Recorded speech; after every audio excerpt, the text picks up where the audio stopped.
Welcome to Friends Talking Nerdy. This is Tim the Nerd, and seated next to me we have Professor Aubrey. And this week, us girls are going to have some fun talking about our favorite Cyndi Lauper songs. Oh my God. I love Cyndi Lauper. Yes, and I get to rectify a wrong by getting to take you to see Cyndi Lauper. I know. That's so awesome. What is the wrong that you are undoing? First off, it was announced recently that she is coming back to the States for the final leg of her tour. These were dates that were not officially announced. I was of the understanding that the tour would end in Europe. Nope, she's coming back to the States. And one of the places that she was going to play was local to us. It was not the Moda Center again. She's playing at the Cascade Amphitheater, and this will be the first time I will have seen a concert in any sort of outdoor amphitheater like that. Really? Oh, it's super fun. So, it'll be August, right? Yes. It'll be really hot. So, bring lots of water. And yeah, it'll be cool. I've never been there either, so I don't know that it's cool, but every amphitheater that I've ever been to has been groovy. Yes, I do plan on bringing the wig that I purchased at the last concert. Nice. Yes, Are you gonna actually wear the wig I'm during gonna the wear the concert? wig. I'm gonna wear the wig. I Nice. mean, the a couple of gummies that I will have on the trip up there will definitely help with that. Yeah. but Yeah. uh, but you know what I think you will come to enjoy about seeing her in concert as well is the inclusivity she inspires, not just like some artists appeal to one particular demographic. Like her inclusivity, it brings everybody into the fold, and I think that is a beautiful thing. It's something you really don't see too much from, big time commercial artists, especially these days, because, entertainment is a business. I'm not denying that. You have to take that into account, but wouldn't you want to broaden your base as much as you could and not just focus primarily on the very narrow bandwidth of people that you can get? Like, take our show for instance. Like, our main audience are people our age, and that's fine. That's what we aim for, but if someone younger wants to listen and enjoy it, great. If someone older other than us wants to listen and enjoy it, great. I love the fact that she has made every effort to just welcome everybody. Mm-hmm. But what I meant about the rectifying the situation was when I first sent you the text message that I got the tickets. I was like, "Oh my God, I got Cyndi Lauper! I got Cyndi Lauper tickets," and you were like, "Oh my God!" And how you wrote the text message, hindsight being 2020, made me think that you thought that I got tickets for both you and I. Uh-huh. And then when I told you that it was just for me, you're like, "Oh." I mean, and the reason that ended up happening was just a misunderstanding. It was a day that you are normally busy on, and so I did not think that you would be available that day, which is why, I did not ask. Otherwise, I would have. So it wasn't a big deal, folks. Let's put it that way. I mean, it wasn't, you weren't chasing me around the house or anything like, how dare you? No, But I still felt bad, and the fact that she came back, it was just like, we gotta go. it's very sweet. Yes, I have that happen sometimes. Mm-hmm. But in preparation, what we have done here is put together a playlist on YouTube, if I can talk, of our 5 favorite songs. Now, we both took different tacks with this, and obviously, when we reveal our list, it'll start making sense from there. But your focus was on the hits, and my focus was more on the deeper dives. Well, here's where mine came from. Whatever popped into my head, the first five things popped into my head, and I figured those were the ones I liked the best, or else I wouldn't remember them as vividly as I do. Mm-hmm. So, yeah, I mean, I wasn't going to go through and see, like, oh, if there's some esoteric song that I could like to show off or whatever. Show off. Wow. You're trying to pat yourself on the back, too. Yeah. Well, but I also do like variety in the playlist that we put together. Like when we first started putting playlists together on the show, there were a number of times when we first started doing it. And I mean the hosts that have been in the show as a whole, not necessarily just you, but there have been times to where we've created a playlist. A playlist has been created, and like one person's like, "I chose song X," and the other person's like, "I chose song X too." And that narrows down the total amount of songs that would ultimately be on the playlist. Right. So that's why I chose to go a little deeper down the rabbit hole, and I think I found some really interesting choices that the folks at home may love. Mm-hmm. One choice, the professor not so much, maybe, but we'll get to that choice when we talk about that song. But how about you start things off for us? Well, I'm going to start with the, you know, top of the pops, which is Girls Just Want to Have Fun, of course, off the album She's So Unusual, which was her first album and first single, I think, off the first album. I Maybe the second single. Yeah, either the first or the second, but she had like six singles off of that album, which is really rare. Yeah, it was such a good album. Yeah, I mean, this was a wonderful anthem back in the day for, 10-year-old me. And, it was both Cyndi Lauper and Madonna. They both sort of had something going on at the same time that I really liked both of them. But it's interesting to think about how different they are and were and sort of how they've turned out to be. The whole idea, and you've brought this up before, that the press tried to say that there was a competition between the two when both of them have come out and said there was nothing of the sort. Because of the fact that, if you think about it, Cindy, her music, at least when she debuted on the first album, was more a poppy new wave type of thing, and Madonna's always been in the dance category. Mm-hmm. So in a sense, it's just like two separate audiences. That doesn't mean that there obviously weren't people that mingled successfully in both of those crowds. But, again, it would be like comparing a country star to a rock star, you know. I don't see that they're that different. And certainly their styles were similar. They both wore crinolines and corsets and, did their hair in interesting ways. I mean, Cindy was more colorful, I think. Yes. Yes. Now, of course, the wrestling connection, because Cyndi Lauper was not necessarily a wrestling fan herself, but she would be the first to tell you that it was professional wrestling that helped elevate her profile in the public eye. She actually met on a plane one Captain Lou Albano before all this stuff started. And, thanks to that meeting on the plane, she ended up getting him in her video to play her father of Mm-hmm. Girls Just Want to Have Fun. And then that ended up getting her involved in the WWE up to managing Wendy Richter at the first WrestleMania. Hey. So, yeah, there's that. There's plenty of footage of her hitting Captain Lou Albano with a purse on Piper's Pit. The first Saturday night's main event on NBC in 1985, she was on there, and it was a Mother's Day episode, and it ended up with, I believe it was Cindy putting a cake in the Fabulous Moolah's face. So, yeah, but that's how she ended up attracting, people like me to her music. It was that connection, because it's possible that without that connection, I might not have seeked it out. Sure. Yeah. But classic song, fun song. I mean, I've talked about it on previous playlists I had where they, where in our case, YouTube Music tells you the 100 songs you listen to over the year the most.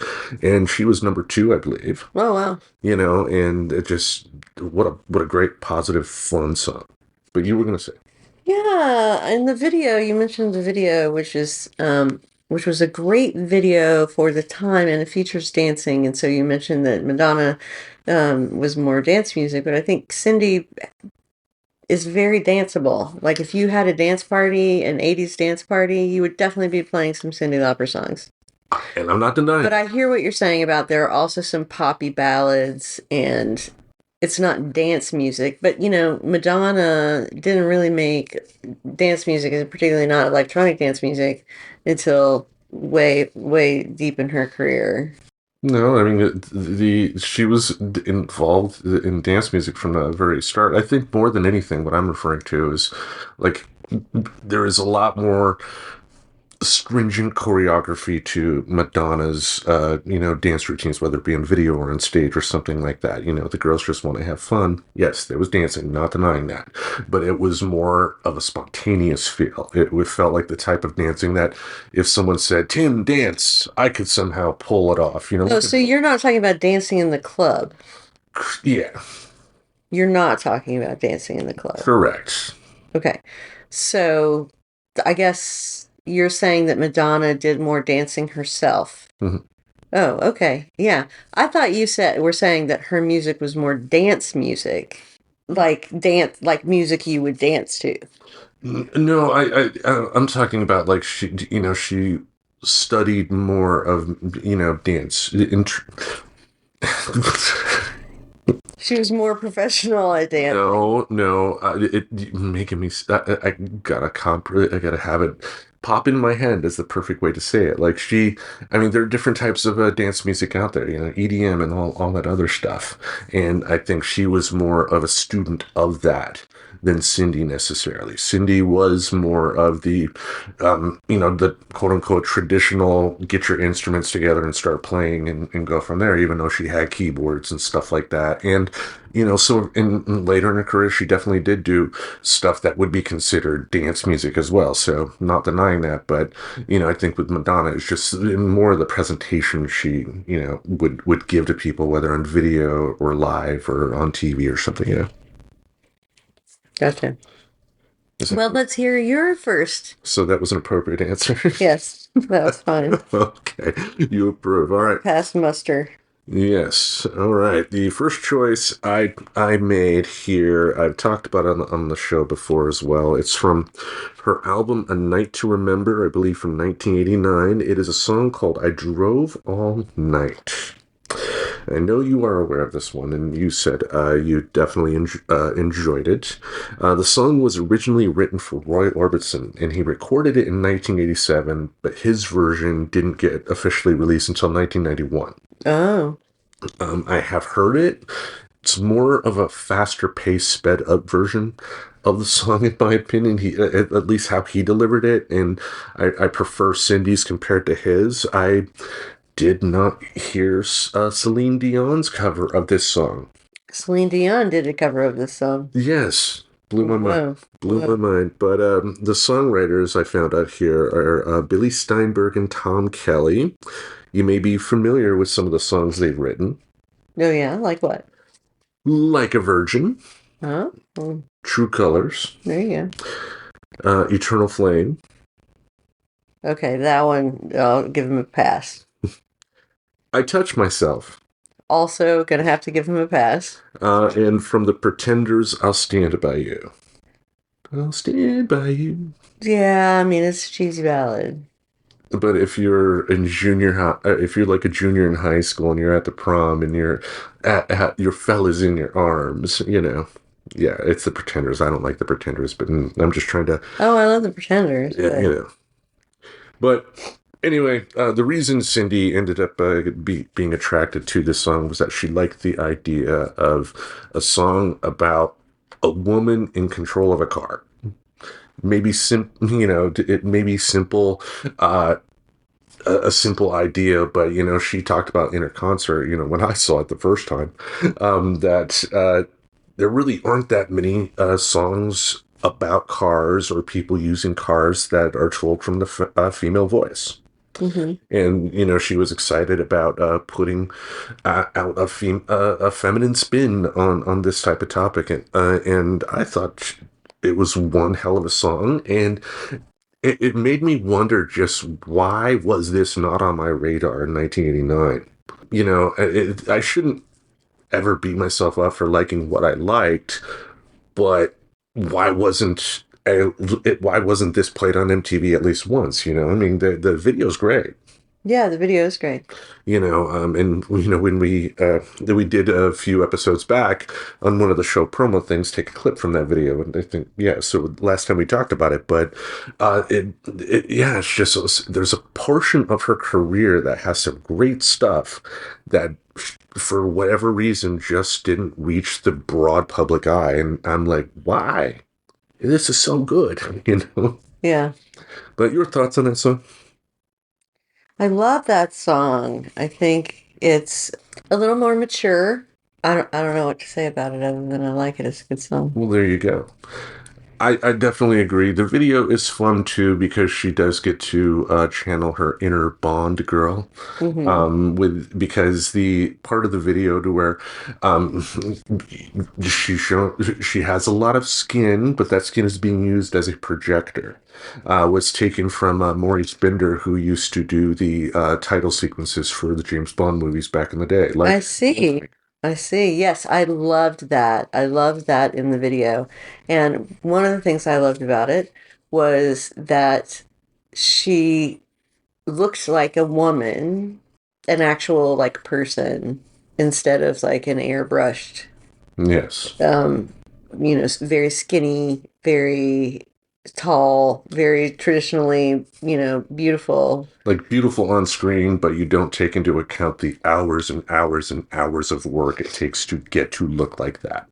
I mean, they're like Pamela Anderson recently stopped, um, you know, going out in public without makeup, and you can see like the difference. It's not that she's ugly. I'm not implying that by any stretch of the imagination, but celebrities, especially women, have to do a lot to maintain a look. You know what I mean?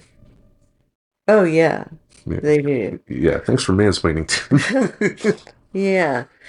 So anyway, in the video, in the projection on her back, and she's got like a little like not like a fat roll, but like a little roll of her in her body, right? That you would never see in like a women's magazine or a men's magazine or whatever. If people still on Pornhub, I suppose that's the magazine of the current age.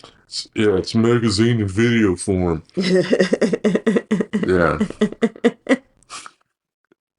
but yeah, I watch the videos for the articles. Um,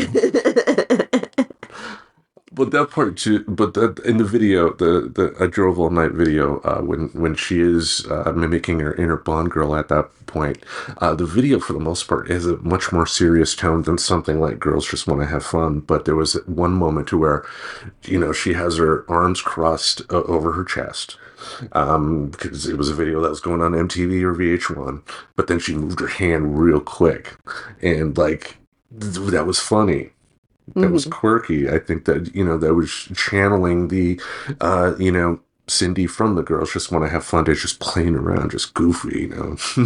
Hmm. theatrical. I liked it. I liked Hmm. it. Hmm. But if you don't have any other thoughts, how about you dive into your next choice? All right, my next choice is Time After Time, also from She's So Unusual. And why I picked this song is it is a song that can be done by in so many different ways, but they never compare to the way that Cindy did it. In particular, there is, I suppose, still a jazz duet called Tuck and Patty, and they did a cover of Time After Time that was really good, but still not as good as the Cyndi Lauper version. It's a fun song to sing. It is a song that is melancholy, which I love. But it's like a good, it's just like I'll be loving you forever kind of song. And I would say the video, I think, is at this point, one of my favorite videos. And it was announced the other day. I saw it on Facebook, on her Facebook page, that Time After Time was the second video of hers on YouTube that reached 1 billion views. Whoa. Part of that was me, folks. Thank you. Watching it over and over and over. Yeah, thank you, Cyndi. It is a great video. And I really related to it as a 10-year-old, 11-year-old or whatever, like this idea of running away. What I like about it now, though, too, is, and I think I've mentioned it before when we talked about this video, like, it could have gone the stereotypical route of the guy does a bad thing, and then he's a jerk and fuck him, and I'm going to go off and do whatever. Uh-huh. Which sometimes in life has to happen and happens. I get that. But I liked how she presented it as the boyfriend that she was with at the start of the video didn't like her hair, in the video, and had a negative reaction to that. And obviously, if you kind of interpret that, obviously that's showing that their relationship is branching apart. Mm-hmm. He wants one thing, she wants another. And I love that, it's very clear that they're breaking up at the end of the video. But to your point, that, she still sees value in this person. That she can accept that, he did something bad, made her feel bad, but it wasn't intentional, blah, blah, blah. And that's what I like about, when I mentioned inclusivity earlier, like, I'm glad she didn't go the easy route of men are bad, Yeah, it is. It's a great video that also now when I watch it means something different to me than it did when I was 11.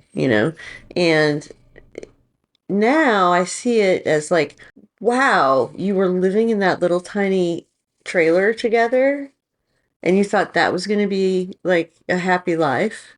And What's wrong with you? do you know what I'm saying? Like with the youth of that, like, I'm just going to go live in a trailer with the person that I love because I love them. There are hipsters that do that. I'm sure plenty in Portland as well. But, I used to see on TikTok all the time people that would, like, build, like, custom vans that have... Well, I'm not talking about custom van. I would live in a custom van. I'm talking about a rickety old Oldsmobile. trailer. Mm. Trailer camper, but like very small. Anyway, it's an Airstream, isn't it? I don't know what it was. Okay. I didn't look for the model. I wasn't shopping for one. Yeah, so anyway, so now I sort of see it from a more grown up point of view, and I think, it doesn't look attractive to me. It doesn't, poverty's not romantic, right? At this point in my life, I can say poverty's not romantic. And that's sort of what it feels like, is that they didn't really have anything, and she was going to go try to make it as a singer. Like, you get that out of the video, right? So it's more than just they're breaking up. It's that she's choosing herself. Which is also empowering and positive as well. I mean, Yeah. it's an overall positive story. And to your point as well, before I go on with my next choice, I think to what you're speaking about, how you as a 10-year-old have one different interpretation of what this is, and you at your current age have a totally different, unique interpretation, speaks to the beauty of that song. Because I think of, like, Patience from Guns N' Roses, kind of it's one of those songs that I, as a young kid, was like, that's so deep, man, it's romantic. And I listen to it now, it's like, Yeah, we're not a video podcast, so, yeah, making gestures that our friends at home won't see. Yeah, no, that's not good to do on a podcast. Yeah. Hopefully by episode 403 or whatever we're on, you would have learned that. Well, podcasting is an evolving art. That is absolutely the case. Yes. How about I go on with my next choice? That sounds great. When I talked about seeing Cyndi in concert for the first time, I brought up this song here, and when I told you the backstory of the song, it definitely caused you to cringe. I won't be as blunt as I was the initial time I described it, but this is a song from an album of hers called Heart Full of Stars, released in '93, I believe. She wrote it with Mary Chapin Carpenter. Mm. And it's based on a true story of her and a friend growing up, and her friend, in her late teens or early 20s, ended up getting pregnant, and this was at a time when abortion was not legal. One thing led to another, and she no longer had a friend. When she was very young, this happened. Yes. Yeah. Yeah. So, yeah, it's based on a real life event that happened to her called Sally's Pigeons. And her vocal delivery is powerful throughout. The video is pretty good as well. And, what I discovered, thanks to my research, is that the video for Sally's Pigeons was the acting debut of actress Julia Stiles. Hey, interesting. Yes. Now, what are your thoughts on Sally's Pigeons? I don't know that I've ever even heard it. I've definitely played it for you. That Okay. doesn't mean, it could have been one of those situations. Yeah, I'd love to listen. And then you have emails that you're answering and you don't hear it, Right. Yeah. or whatever. Like, definitely one. You talk about melancholy with her songs. It's definitely a melancholy I type mean, of. it sounds like the story of it is quite melancholy. It is, and sad, but just delivered in such a beautiful way. I think it's one hell of a song. And again, in like '93, I was a lot more musical literate at that point. Like, I didn't know she had an album out in '93. Mm-hmm. Like, why wasn't this bigger? I guess Mm-hmm. I mean, like. Yeah, again, maybe I shouldn't necessarily beat myself up because at least I discovered it. Yeah. I mean, why beat yourself up over missing some album that comes out? Yeah, yeah, and with the music choices I had in '93 too, maybe there wasn't enough, you know, guitar solos on it for me. I don't know. Wheelie rare. But all right, since you don't recall listening to that song, how about you dive into your next choice? Okay, which is one that I do recall listening to, which is All Through the Night. Also from She's So Unusual. I guess it's clear that I definitely had that album Yeah, and listened to it a lot. So, All Through the Night is a lovely ballad. I don't really know. I like it. It's a good song. you could dance to it. It's You could happy. totally dance to it. No, you couldn't. You can't dance to it. But it's sort of like Time After Time in that it's like it's a bittersweet love story, really. So, Yeah, and I put together the playlist for this episode last night and did listen to the song, but if you asked me to hum it right now, I would fail. oh um, yeah. yeah, this was one song off the She's So Unusual album that I'm not gonna say is bad. It wasn't bad, but that not every song has to work for me. And working for me just means, did I like it? I can like something and understand that it's not the greatest song in music history or something like that, but for whatever reason, just it was there. It's interesting because it's got a good hook that like something I think you would like, and it's kind of upbeat. Like it is this it's this ballad that gives way to more of a something you could dance to, like a rhythmic Yeah. kind of thing.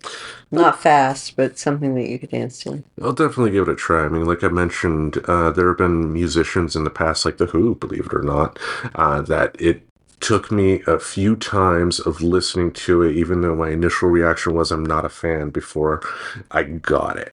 Mm-hmm. And so I will, obviously we're going to be going to the show, so why not, dive more into her catalog and give this a re-listen. Yeah, good idea. Yeah. But how about I dive into my next choice here? Sounds great. All right. Now, the fun part of doing all this research is is You're showing off your research. that's right. Yeah. Hey, baby, you want to see my research? I can matriculate with the best of them. Yes. Yes. Show me your briefs. And hey, what the fun part of doing a deeper dive on her career, especially her later stuff, is I guess in my head, what I'm calling it is her fuck around and find out era. Hmm.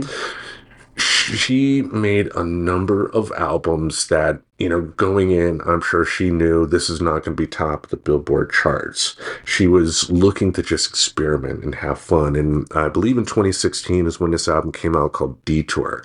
And that was Cyndi Lauper's country album. Mm-hmm.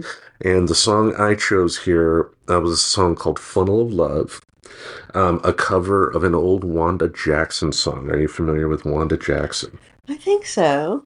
I Yeah. think I've heard of Wanda Jackson.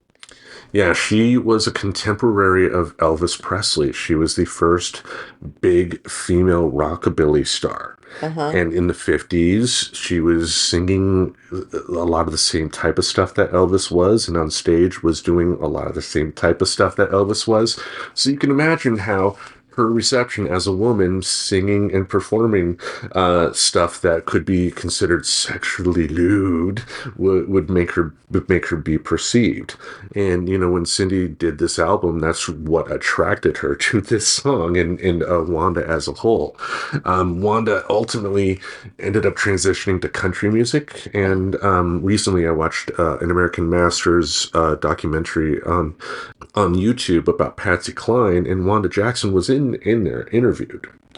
She was a contemporary of Patsy Cline as well, but the song Funnel of Love is a nice little mixture of like rockabilly, country, and blues all mixed up in one with just a great vocals. I mean, it's a song of its time, but I think what Cyndi showed too is that it's also timeless. Mm-hmm. What do I mean by that? Like if Funnel of Love was erased from human history and everybody forgot about it, but then somebody ended up making Funnel of Love today, maybe it wouldn't be as widely enjoyed, I guess, if that makes sense. But she one hell of a song, and like I would encourage anybody, take time out of your day to go to the streaming service of your choice and check out some Wanda Jackson. You will not regret it. She was one hell of a singer, and I have Cyndi to thank for that, because I first heard this song when Cyndi sang it in concert. Recently. Recently, yes. When the first time you went to see her. The first time when I went alone and you were at home crying like, hey, why did he go without me? He would have been so pissed if I did that to him. Yeah. Hey, Tim, I'm going to wrestling. You can't go. You can't go. Exactly. I'm gonna go. I'm not even gonna have a good time, but I'm going and you can't. Well, speaking of good time, how about you talk about your next choice? Okay, talking about a good time. Yes. So this one is She Bop, also from She's So Unusual. I think she released these singles for a really long time. Like she released so many singles off of that album that years went by as they were being released. Yeah, 83, I believe, is when She's So Unusual debuted. I think it was 86 for another album that I think you may be talking about here. But we'll get to that in a moment here. Now, what else do you have to say about She Bop? Well, number one, I have to say that you're wrong and I'm right in that this song came from She's So Unusual. I did not deny that. You said a different album that I think you're talking about. No, a different album that you were going to be talking about. Later. Yes, with one of your next choices. I see. I thought you were saying that this song was from that album. No. This, I believe, was the opening track on She's So Unusual. Hey, nice. Yeah. So. And we'll open the concert. Nice. It's a good one. It's about masturbation. Spanking the monkey, yes. Yes. Yeah, choking the chicken. Roughing the suspect. There you go. Would women call it flicking the bean? I don't know. No, it's so awful. Ugh. Ugh. You're like Rocky.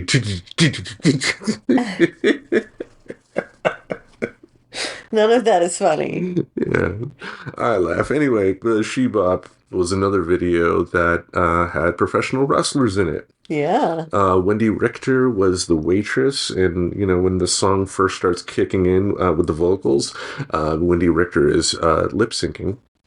a verse or two of that particular song, and then Captain Lou Albano shows up in a jeep with other mothers, and he's dressed in a house coat and has curlers on. Oh, uh-huh. But he's Captain Lou, and he's singing along with Shebop. I'm sure, much like Cyndi Lauper's mother, he didn't realize what he was singing about, but it was also Captain Lou Albano, so I don't think he would have minded as much. He wasn't the most subtle man alive.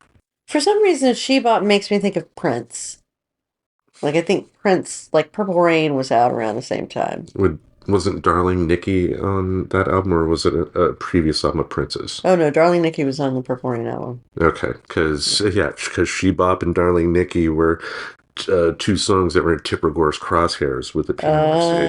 Oh, yeah. And but the video too is funny because like there's one point to where they have a scene to where Cindy's winning in Master Bingo. Oh. And then of course the dance scene at the end where like she drops the cane, fumbles it around, but then she starts dancing with the top hat on. But just the silliness is what I loved. I mean, it's like good dancing, and it was she her manager and love interest in all the early videos. The guy that she was sleeping next to in the Time After Time video, they did a little choreographed routine together, and you could tell they put a lot of work into it. But I just love how she can be just funny by doing that as well. Like she's a hilarious woman. Yeah, very funny. Yeah, And it's a very funny song. indeed. She bop, Ooh, boppity Shebop. bop, boppity bop. Bobbity bibbity On the bop. next Friends Talking Nerdy After Dark. Anyway, Bibbity bobbity boo. shall I go on to the next Yeah, one? let's hear about the next one. All right. This is another deep dive choice that I loved, and this album here called Memphis Blues is Cyndi Lauper's blues album. Yeah, she's very, very versatile. Yes, just and again, I think the fuck around and find out period is a great description of her creative output at this particular time, because she again, I do get the strong impression that she had zero interest in creating something commercial. I mean, she wanted people to buy it, of course, but she wasn't, because, like, you take a look at Madonna, and Madonna is very successful and has continued to put out a lot of great music. We've recently talked about some of her music on the show, but from her first album to albums that she's putting out now, she is very much a commercial artist. She wants to make music that will get as many people buying her music as possible, whereas Cyndi Lauper wants to go for very specific audiences. Hmm. And she realizes that, that means she'll be playing like theaters and whatnot, but overall, those are the better concerts than your stadiums. Well, I was going to say maybe that's what she likes. Like that's the level of fame and stardom and performance that she wants to have in her life. Exactly. And I love that she did that. Now, off this album, this is a duet that she did with Johnny Lang.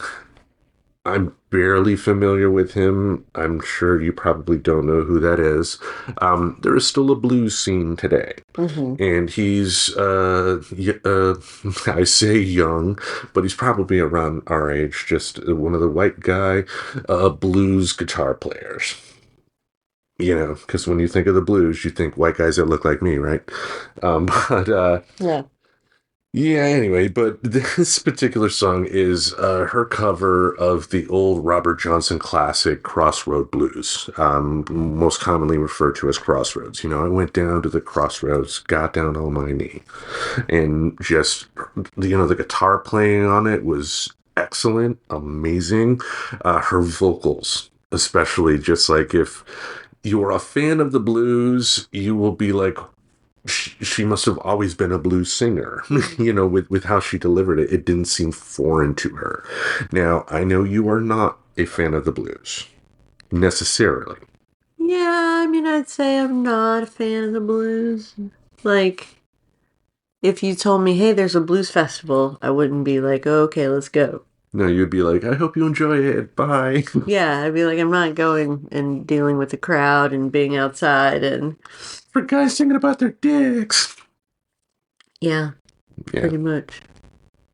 Hoochie coochie, man. Anyway, so I know you probably don't have much to say about this, but at the very least, with the album title, she gives sort of a nod to Tennessee. So there you go.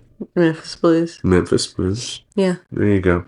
All right. How about you wrap up your list here? I'm going to wrap up my list with my final choice, which is True Colors off the album True Colors. The album I was speaking of that you wanted to grill me over, but this is the what I meant by it. This is the song.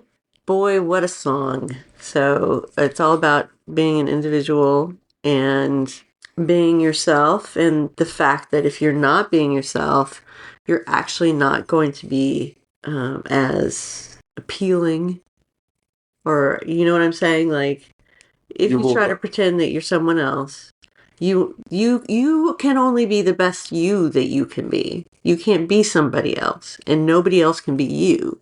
It's that kind of thing. exactly. Initially, this song was offered to Anne Murray, who rejected it. Oh, Anne Murray. Yeah, remember her? Yeah, of course I do. Yeah, I am woman, hear me roar. I think I have the album over there. darn. Anyway, I'm You kidding. want to listen to it? You No. want to come up to my dorm room and listen to records? Yeah, some Joan Baez, some Smiths. I don't know. Yeah, exactly. Oh. Oh. But I think it is handled much, much better by Cyndi Lauper because of, I harken back once again to the inclusivity. Like, she's made it no secret that she's been a huge supporter of the LGBTQ community from the first day she was given the public platform of celebrity. And this particular song, if you think about when it was first released in the 80s, that was still the heyday of AIDS. Being an LGBTQ person in the 80s, I can imagine was not the safest time. No. It's probably not the safest time today either. I'm not trying, even though we have made some, good strides overall in a lot of ways, it's still bad. But the fact that she came out with this song, with the mindset of, putting on an anthem for people to be proud of who you are. Yeah. Especially for people that need to hear it, or the people that need to hear it can also just be, introverted nerds, Yeah. So that's the beauty of it here, because even though she did have an audience that she was thinking of and wanting to do her chance to uplift, thanks to her inclusivity, like it's just so beautiful, so beautiful. Well, inclusivity is really beautiful, in a time when that's not being appreciated. I agree. Anything else about True Colors? Didn't Phil Collins cover this? Did he? What am I thinking? Of course he did. I don't have to take the time to pause this recording and go on the internet to find this answer. Phil Collins did cover True Colors. Well, because you are such a pop culture genius, With all my research. I am I'm gonna go for it. I'm gonna believe it. All right. What's your last song? All right, my last song is one I discovered last night, and as I record this here, it's from an album of hers called Outlast, and it's kind of done in the vein of one of your absolute favorite singers, Norah Jones. No God. With the piano and jazz vocally type of delivery, but it was her cover with her and a piano of I don't know if she's playing the piano, but you get my point, of the Smokey Robinson and the Miracles hit "You've Really Got a Hold on Me." And just listening to it last night, I had to just keep replaying it. It was like, damn, this is one hell of a good song. I especially like the part where she's singing that part where she goes, hold me, hold me. Uh-huh. But how she delivered it just sounds so crushing. You wanted to give her a hug, Uh-huh. which I guess was the whole point of that particular song, but just a beautiful cover, a beautiful cover here. And, I have to bring up the fact that a lot of my list was her doing cover songs. So what? I have nothing wrong with people that do cover songs. It's not like me putting out a recording of songs I sang at karaoke, right? She's a professional singer, and professional singers cover songs all the time. I mean, the Beatles covered You've Really Got a Hold on Me for one of their early albums. And you can cover a song and still make it your own. And just her delivery on this is like, this is her song. But what did you think? This is the one I hinted at earlier that I think you might not necessarily have been a big fan of because of how Nora Jonesy it sounded. Yeah, it's sort of a classic-y kind of, like, standards, kind of, like the old standards. Yeah, like the American Songbook that you would get from like Frank Sinatra, Tony Bennett, Dean Martin type of deal, and Right. more artists that, I definitely have appreciation for those artists myself, and I know you don't necessarily share that appreciation. Well, not necessarily. But you get my point. I'm not saying you'd be like fuck Sinatra, but like you don't have any Sinatra albums, do you? No, I don't have any of that stuff. There you go. No. I'm not going to sully my collection. I've got three Smiths albums, but no crooners. Yeah, Sinatra ain't got shit on Morrissey. That's right. But I would just urge folks out there, if you are a fan of like the jazz type of singing that I mentioned compared to Nora Jones, and I do like Nora Jones myself, not a huge fan, but I like the sound of her voice. Give this song a shot. I think it will definitely blow your mind. Nice. It's always good to give the people something to blow their minds. Just like cartoons on Netflix. That's right. Yeah, before we wrap things up this week, we wanted to talk about a show that debuted on Netflix in 2024. There are 9 total episodes. We've seen the first 6, and it is based on a game called Exploding Kittens. That's right. And I don't know anything about the game Exploding Kittens. All I know is that these cats in this animated show are so cute. They're big, roundy cats, but they have little tiny skinny legs and little tiny paws. They look different in different poses or whatever, but they're very simply drawn cats. Yes, one cat is God, being sent down to Earth as punishment because he didn't hit heaven's quota for something or something like that. And the other cat is Beelzebub, Satan's daughter. I guess in the story, Satan has passed away or something like that. It's certainly possible in the remaining episodes that we have not seen yet that he can make another appearance, but you found out in one of the episodes that Satan actually had a girlfriend on Earth, and that's how he ended up having his kid. That's right. Yes. But it's produced by Greg Daniels, Mike Judge, and a few other people, and it is a beautiful little goofy show. The fact that it can appeal to both of our humor says a lot about it, because a lot of times what I find funny you're twiddling your thumbs on, and vice versa, and there's nothing wrong with that. People laugh at different things, but the fact that even though it's only 9 episodes, we have the 9 episodes of stuff that we can share that laugh with is great. Yeah, well, I love it. I think it's really great and people should watch it. Like the characters are funny and the voices are great and the drawing is weird. Interesting, very original. Do you have a favorite character on the show? Well, Godcat, clearly. Who doesn't love Godcat? And so Godcat was sent down to Earth in order to be more helpful. So his whole thing is he's trying to get back to heaven by being helpful to this family. Yes, perfect sitcom, Yeah. It just needed like an 80s sitcom theme song. But I will have to say that Godcat is one of my favorite characters too. Just the vocal delivery is so on point. It's like almost like what the Marvel movies wanted Thor to be, Oh, but uh-huh. with more personality. Yeah. I guess, yeah, I don't know the actors who did the voices for this. Nobody really stuck out as one that I've been familiar with their work in the past or anything like that. But I would agree, definitely a great show to check out. It's only 9 episodes too. Each episode is like roughly a half hour at the most. Yeah. So you'll be able Not to. a deep commitment, but a good payoff. That's what she said.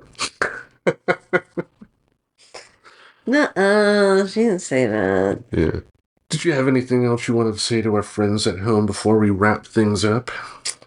Well, just that I hope they enjoy the playlist. Go listen to the playlist because it's very good. Yes, as always, the link to that playlist you will find in our show description. If you have not done so already, you can find that playlist at the home of Friends Talking Nerdy on YouTube.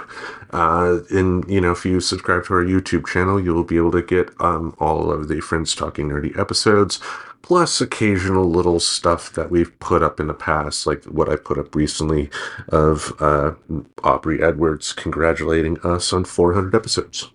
Right. Yep, so if there's nothing else, each Monday we'll have something in this podcast space to entertain your ear holes. Until we meet again, we bid you adieu. So long. She bop, he bop, we all bop. Subscribe to Friends Talking Nerdy On YouTube Music, Apple Podcasts, Spotify, or wherever you listen to podcasts. Goodbye, darling.